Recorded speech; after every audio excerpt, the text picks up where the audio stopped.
I'm going to show y'all how to unclog a garbage disposal. Only thing you're going to need is that right there. Buy it at Home Depot. So, two things you can do.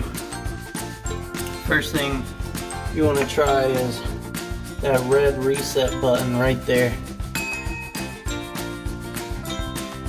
All you do is press it in and then test it.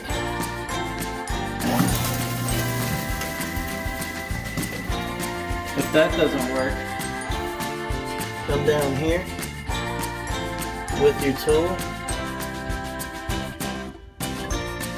put it in, and just turn it.